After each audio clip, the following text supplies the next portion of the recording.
it's a group that we get to know each other and we enjoy each other's company, and I just like that. I like to get out and visit with the people and exercise. Oh, they're all dented to pieces and they all leak, but that's why they leak. We run over logs, we run over all kinds of things, going moose hunting or going fishing or stuff like that. Yeah, this is our America's Cup. This is Juneau's America's Cup. And we're, I'm never going to race on a 12-meter boat, but we've got the thrill every bit. We're pounding, we're having spray going on the full length of the boat here.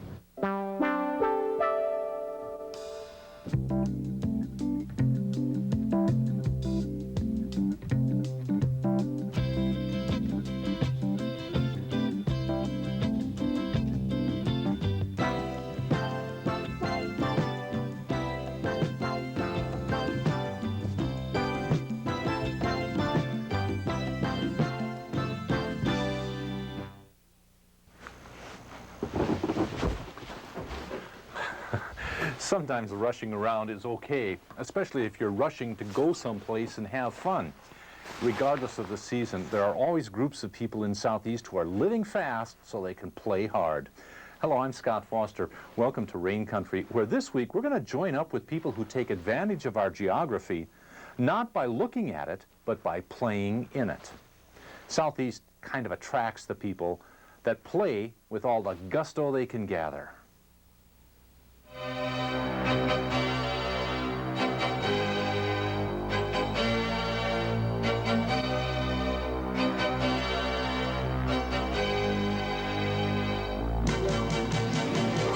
Help the lead. Keep the jib. Come around. Go, go. Okay. That's it. Hold on.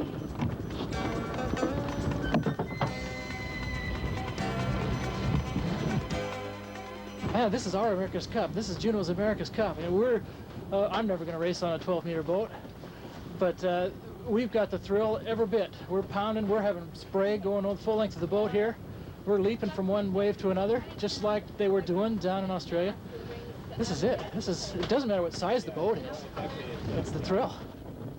Okay, trim in the main. Trim it all the way in this time. We're going for blood. This is it. Okay, there's the red flag. Okay, we need trimmers, we need tailors.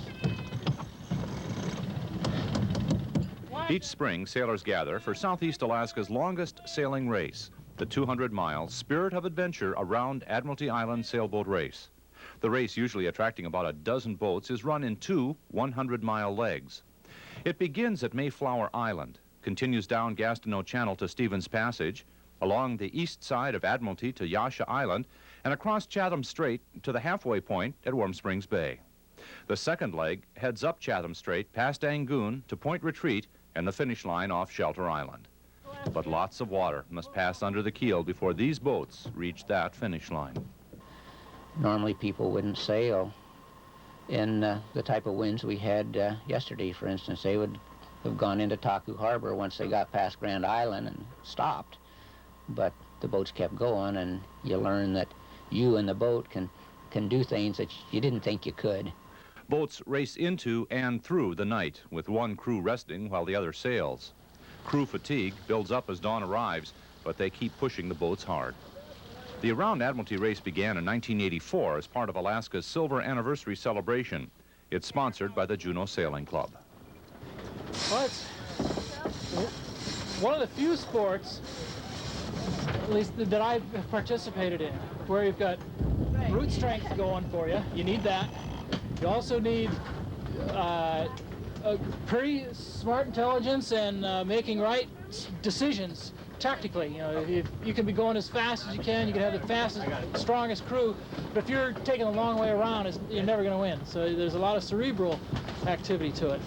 And that combination of the mental contest and the physical contest, both together, is a real challenge. The challenge comes in a variety of forms, and not all of them are the ability to sail a boat fast.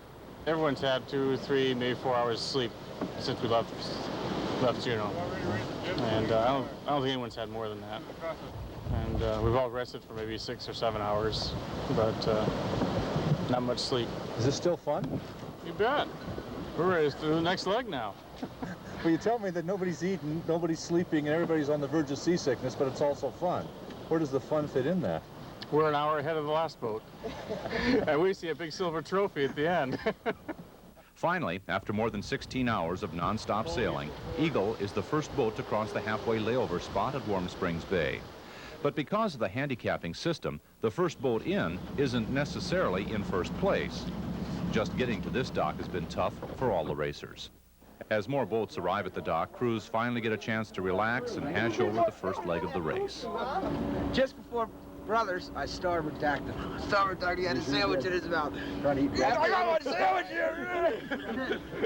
Broke out the bottle rockets. All right, have some, yeah. Finally, the party ends and the business at hand returns. Boats sail into position for the start of the second leg. 100 miles, straight up Chatham Strait to Point Retreat and the finish line near Shelter Island.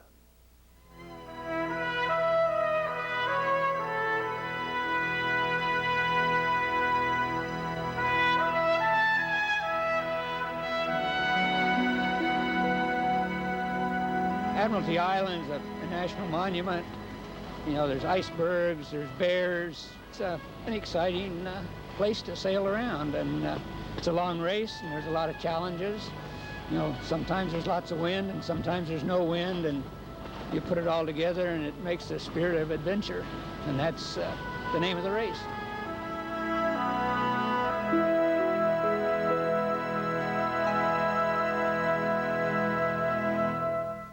Another group of Southeasterners also play on the water, but in a different kind of boat and at a different pace. These young people were part of a 4-H group from Gustavus and Juneau who learned about the wilderness by paddling in it. This is something not everybody gets to do. You know, it's a real special thing, you know, to see the mountains and see seals looking up at you. Seeing all the seals around our boat and how close they came. Because usually when I go up in the bay, I'm in a motorboat, so they hardly come any close. But I've seen one thing, and that is if somebody sees an animal like that, the tendency is to go, hey, look, over there, a seal. And by the time everyone else looks, the seal's gone underwater with a big splash. So one idea we can use... We noticed that every time someone say, like, there's a seal or something, before everyone could look, then it was gone, so we figured out some hand signals, like for bear, you know, for a seal it would be like that, like, and then they would make sounds, and then we tried to imitate them. Kayaking, you're just sort of like floating on water, and they hardly take any things, they hardly go down anywhere. So you can go over almost by the shore, and they're pretty fun, except for they're tiring. You got sort of tired after you're pedaling for a while, but I guess that's only because I was a beginner. It's a great learning experience, how to use a kayak. It's fun, though. Really? I've learned quickly. It's hard to push a big kayak around for a 10-year-old, but I think they'll remember this experience as something that was a little bit hard, but pretty exciting.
With all the different ways to play on Southeast waters, it's not surprising that there are all sorts of different kinds of boats to play in.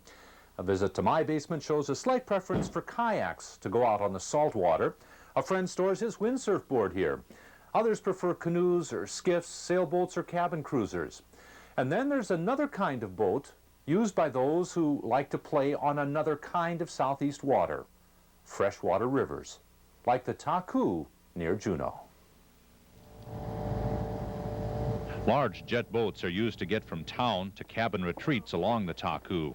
Then, river runners switch to smaller boats to go further upriver. Yeah, I think it gets in your blood once you start running rivers in small boats and going around the sloughs and everything. And pretty dedicated crew. The ones that get bit stay here for years and years.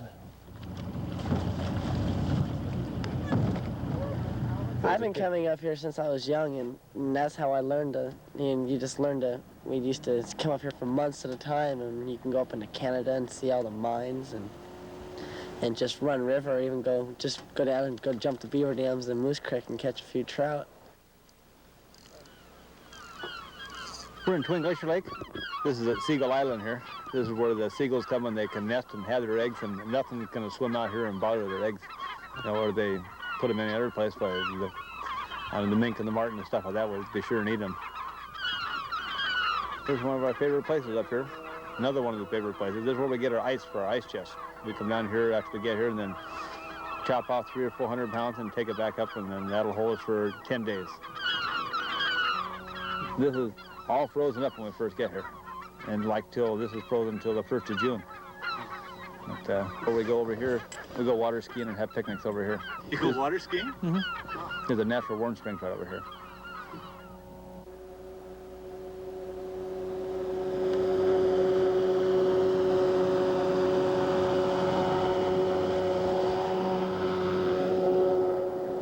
To me, this seems pretty narrow, and you're going pretty fast. Is it dangerous? Oh, not that dangerous.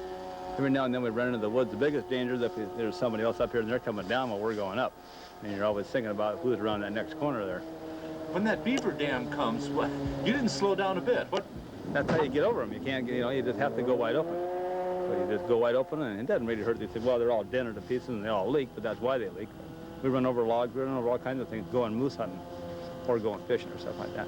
Well, what happens when you've got people in the boat and they see that beaver dam coming and you're not slowing down? Well, a lot of times they just dive in the bottom of the boat.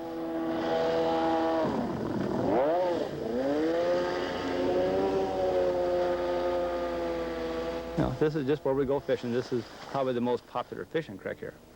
And, but this, I mean, all the creeks are different. This one's full of grass and beaver ponds, some of them full of rocks and clear water, and most of them have fish in them. But, well, are there a lot of these kinds of creeks and backwaters? oh, there may be a dozen between here and the first part of Canada. They don't all have fish in them, but they all have beaver ponds. Some days we just go run around the river just to go all in different places. The Canadian border is about 18 miles from the mouth of the KTOO River and just 3 miles from Jerry's cabin. Running into Canada usually means more sunshine and changes in the river. Well, it gets not so much narrower, but as you notice, we're going uphill all the time. And the farther we keep going up, the little bit faster it runs, and the more dangerous the currents and eddies and stuff like that get there. It splits up quite a bit more. It's pretty well confined on our side. Does the scenery change? Oh yeah, we're getting into the vine maples here. You notice the maple trees and stuff like that now? And we'll get in, if you go farther up, you get into birch trees. This place is called Red Cap Slough, this big waterfall here. It's just real pretty and nice and dry, and nice place to have a picnic and get away from it all. Well, the whole area in Canada isn't like this. It's not all this spectacular, but it's awful pretty. And this is only big waterfall. There's other waterfalls farther up, and across from us over there, Yellow Bluff. That's real pretty right along in there. It gets drier, and the mountains get more spectacular as you go along. You just kind of get the hold of you, and then you can't get away. But that's the way we like it anyway. So like I said, the hardest part is finding the time to come here and spend more time. Southeast waters are the common surface for all kinds of different Southeast play, from river running to kayaking to sailing, to those who find their marine enjoyment on the end of a line.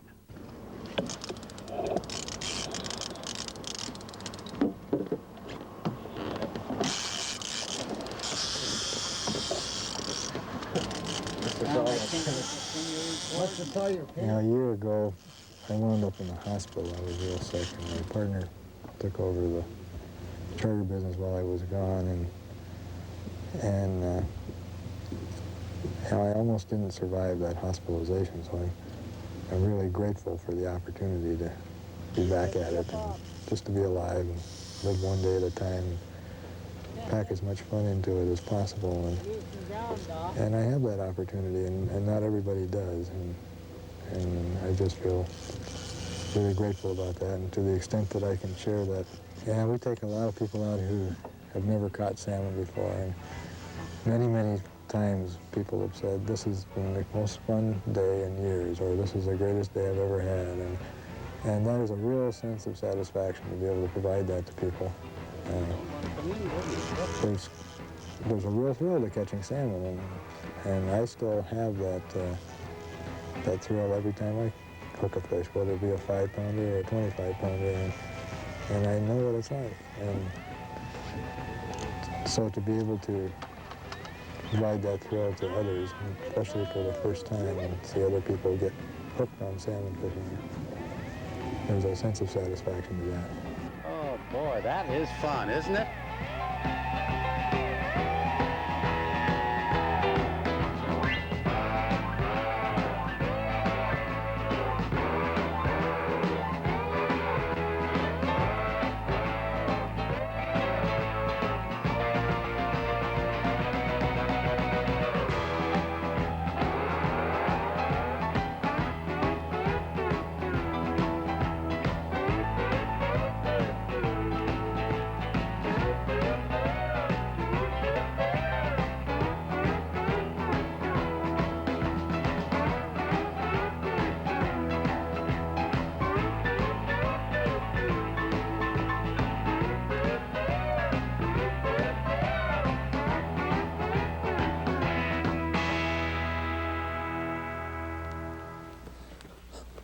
Some like their southeast fun as fast as they can get it.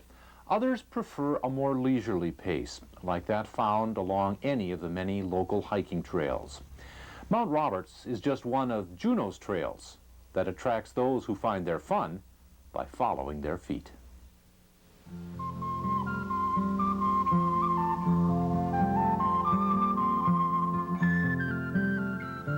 These hikes go whether it's rain or shine, and whether it's along the shore or up the mountains. I know that there's a lot of people who hike other than our group. There's a Saturday hike that's for children and adults with Parks and Rec, and this group is only adults. But we have probably a dozen steady, regular people that come on our hike. This month I was keeping track on how many miles we cover, and we've done over 100 miles this month so far, and probably a total elevation gain of somewhere between 15 and 20,000 in just our Saturday and Wednesday hikes. The hikes lead in many directions, and for those wanting directions, there are several Juneau hiking guides, including one on mining trails, one on 90 short walks, and a Forest Service recreation guide. Some trails are level, some seem to go straight up, and most are in between. But these organized hikes make provisions for hikers of all abilities. But it is nice to be in somewhat shape and start in the spring when the hikes are easier, like we go out to the Boy Scout camp, or out in that area. We don't go to the camp, but out in that area. And take the easy hikes and build up to them. And we have all sorts of people hiking with us of different, and we just break into little groups as faster as you can want to go. There's one group, and there's a medium run, and then there's the slow ones, and there's always a leader with them. Hiking clothing is a matter of personal preference, but the general Southeast rules apply. Wear layers and bring rain gear. I have a t-shirt, a cotton shirt, and a raincoat. And then, of course, Mount Roberts is up, so I got awfully warm right away and had to take my rain gear off. Foot gear, well, 99% of the time it's rubber boots and wool socks. On nice sunny days, you can, of course, wear leather boots, which are much more comfortable, but it's mostly rubber boots. Like anyone going out of doors in Southeast, certain modest precautions should be taken. You have to be aware of the bears. Don't hike alone. I ran into one woman who said, well, maintained trails don't have bothers with bears, and I just looked at her and I said, any trail in Juneau has a bear problem. And to carry a pack, carry water, because a lot of the trails do not have good palatable water. Let somebody know where you're going when you'll be back. There's always a place for good deeds done along the trail, like picking up litter or cleaning up the trail. Well, we're just trying to remove any obvious hazards that would really throw you for a loop if you hook your foot on it. When we started out today, there were a dozen or so people at the head of the trail. You know, it's cloudy and it's been getting worse all morning, and the wind's blowing and the rain's blowing. Why do you come out on a day like this? Well, I come out just for exercise, and also I like the people I hike with. It kind of, it's a group that we get to know each other and we enjoy each other's company, and I just like that. I like to get out and visit with the people and exercise.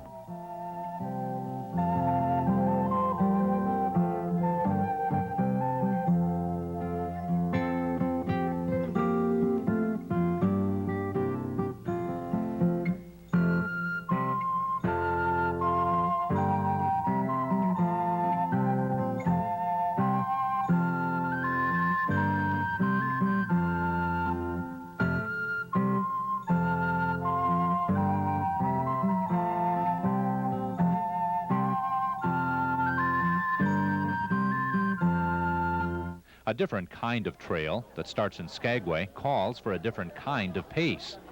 This is race pace, and it covers 109 miles between Skagway and Whitehorse. This team relay begins at night. Runners cover designated legs and then hand off to the next teammate at exchange points. Each of the 50 or so teams that enter are composed of 10 runners. The elite teams hope for course records and first places, but most have different reasons for running. We've got a motorhome that comes over the highway, drivers. We had a masseur this year that gave us rub downs before and after the event. We had champagne, and we really, well, to tell you the truth, we don't like the run so much, but we love the dance, and we have to run first, so we really come for the dance.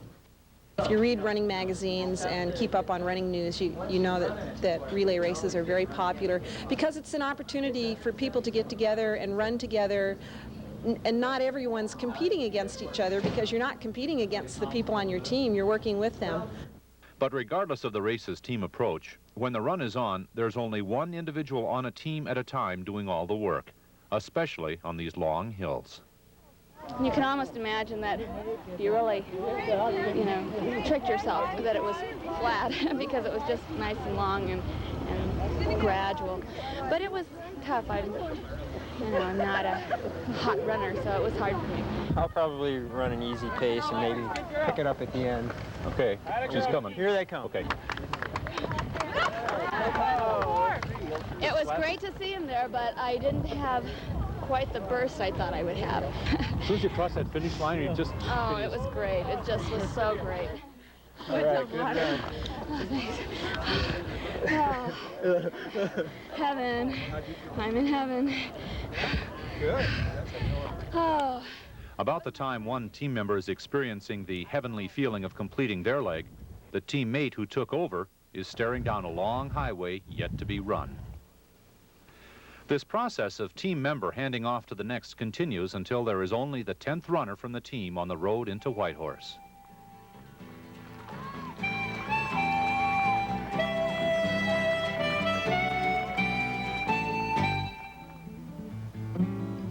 Playing hard, whether it's running, hiking, skiing, or boating, brings physical pleasure and healthy benefits. But for many, the simple act of exercise brings reward enough. I suppose in the back of my mind, at this age, the idea is that running helps you feel more youthful. There's a lot written on that subject, and a lot written about running not prolonging your life, but making it more worthwhile while you're living it. I think I would subscribe to that. It's become something of a cliche by now, but it does keep you feeling a little bit more limber, a little bit more energetic, a little bit more youthful, and you just have a general better mental attitude because of it. 5, 6, 7 heels to the front. What happens to you if you don't get your exercise?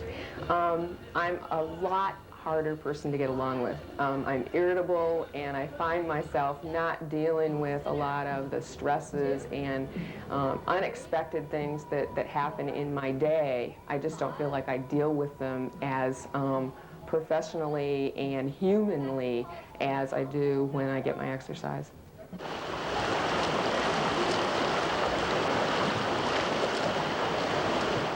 A couple years ago, I hurt my knee skiing, and I was on crutches for 3 weeks and couldn't exercise, couldn't do my regular kind of routine. And I was grumpy the whole time. I mean, I tried as hard as I could not to be, but I would come in and I'd tell my friends how I was just like, I'm not handling this well. I'm going to go crazy if I can't start exercising again. This week on Rain Country, we've been working hard to keep up with those who play in Southeast with a bit of extra vigor. You won't have any trouble keeping up with us when we return to the starting blocks at the same time next week. I'm Scott Foster, trying to stay fitter than fatter.